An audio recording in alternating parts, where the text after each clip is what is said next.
over the years, you know, we were always told that you weren't as good as white people.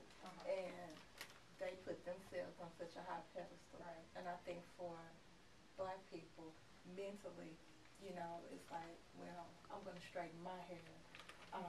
You know, I'm going to stay as clean as possible, to be as pure as possible. I'm not saying that they wanted to be white, but because everything white is pure and good, and everything black. Yeah, I got you.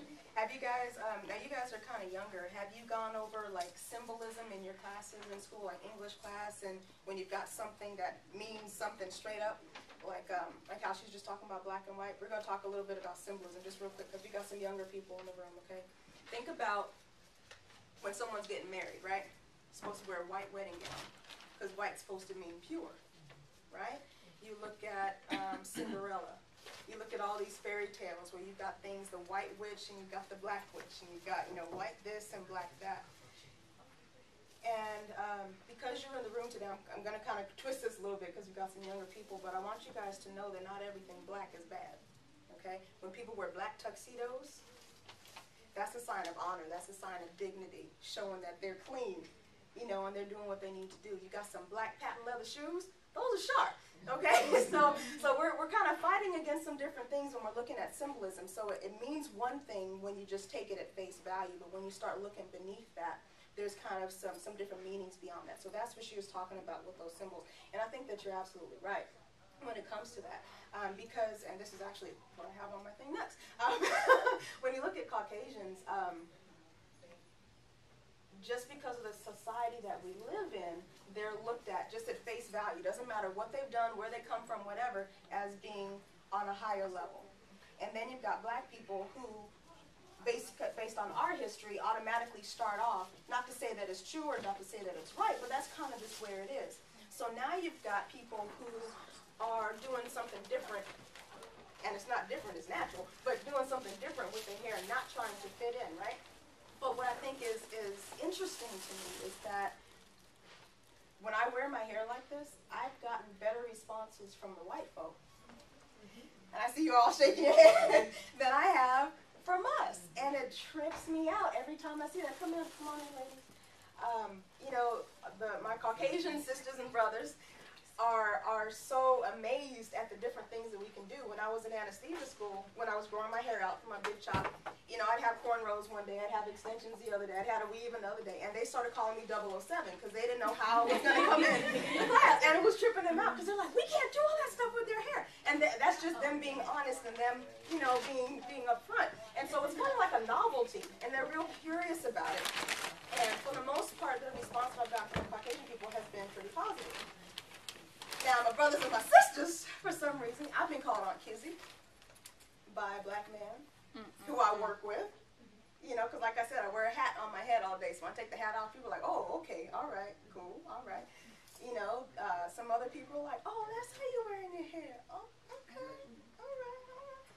And it just amazes me that that's really how people perceive us. And so as we're looking like, as slavery ended, we're trying to fit in, we're trying to get our 40 acres and a mule, we're trying not to stick out. And so what do? We start conking our hair, or we get our flat iron, or, you know, we get the different things we can do to try to fit in with the society so that they will accept us at any cost.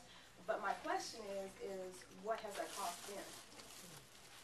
You know, in order to fit in with other people, what have we really done to ourselves in order to do that? So, you know, we've got the press and curl, we've got plastic surgery. There are more African Americans now getting plastic surgery than there have ever been. Case in point, the Jackson family. Let's just do that, because everybody knows the Jacksons, okay? Everybody knows they started off with broad noses, and now their noses are like paper thin, and, you know, people are getting skin changes, they're getting boobs, they're getting, you know, just everything is changing. But what's interesting, I think, especially with the butt, you know, I got a big one on me, but what's interesting now is that as we're trying to get rid of all that, the other cultures are getting lip implants and Juvederm and Restylane, and they're getting Brazilian butt lifts, and they're doing all this kind of stuff. They're getting tans to look like us because they believe that's beautiful. They might not say it out loud, or they might not say it like that, but they believe it. Meanwhile, we're trying to get away from that. You see how that's just backwards? And that goes back to that mentality, you know. And so these are are just questions that really got me going to think about how I could present this to you to really get all of you all thinking, because I don't want you to leave here just saying, okay, well, she's talking about how we're affected in a society, but I want you to really start to think about what it takes and what goes on behind the scenes for being natural, so when you walk out of here, you can walk out with your head held high, knowing, you know, that you're comfortable in your skin. All right. So now, talking about skin, we're gonna start talking about some color wars, because we got light-skinned people, and we got dark-skinned people, and we got good hair, and we got bad hair. And usually, the lighter you are, the better your hair is, right? That's kind of how it's been going on the whole time. I mean, there are even wars between sororities. Now, I'm not in a sorority, so I'm not trying to say nothing, but I know of some people in some sororities who still have this discussion, because, you know, some in one are a little bit lighter, have long hair, have that whole thing going on, and other ones don't. just video. So anyway, so we've got the many shades of black that we're going on here, and that's definitely not something that you see on the Caucasian side either. You've got from high yellow to what some people will call blue black. So I'm going to say high yellow to that creamy, nice, silky, beautiful black. Okay? So we come in many different shapes, sizes, but more importantly, many different colors. And what comes along with that is the hair texture as well. And so when you start, when you're thinking about how this whole hair thing affects us, there's a lot that goes into it. You know, you might not have thought about it from these ways before, but there's a lot that goes into this hair thing. And so as far as our role models, we're talking about trying to fit in back from slavery days, right? And how we're trying to look more like them so that we can have positive outcomes and all that. So I've got a couple pictures up here of some people who have been very instrumental in our paradigm as it is today, one of which is Coretta Scott King, okay? Very powerful in our civil rights movement, but she wasn't wearing her hair natural. I don't know if it was pressed, I wasn't there. I don't know if it's relaxed, I wasn't there. But in the pictures that you see her with her long flowing hair, right? Okay, and so that's what people were seeing in those days. You look at Dorothy Dandridge, and you guys gonna go rent the movie.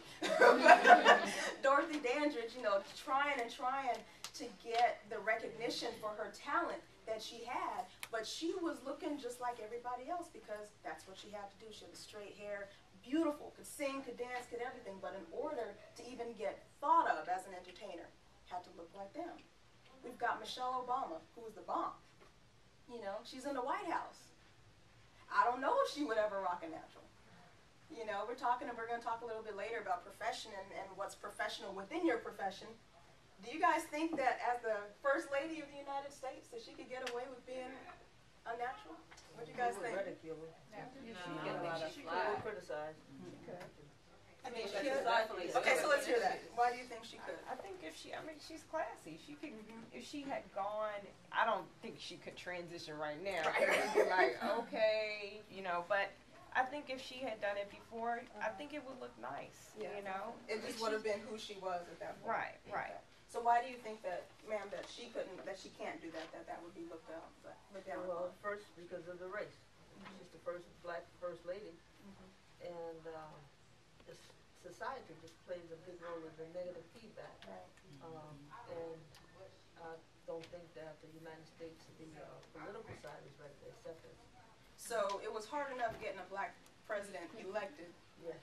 We don't need to make it harder by looking like we normally look? Well, but I mean, I would. I'm playing devil's advocate. I'm playing devil's advocate. So you yourself would respect her because Sure. you're a part of that natural environment, but you don't think that she'd be accepted by the majority of society. Well, her daughter's wearing natural hair. Myla, is that her name? Both of them are. I think It's she's okay. I was about to say, they think it's okay for them Yeah, because they're little kids? Yeah, she straightens it occasionally. I don't think they're they're gonna set kids. Michelle Obama no matter what she does. She could turn purple and Exactly, still- exactly. Yeah, I don't think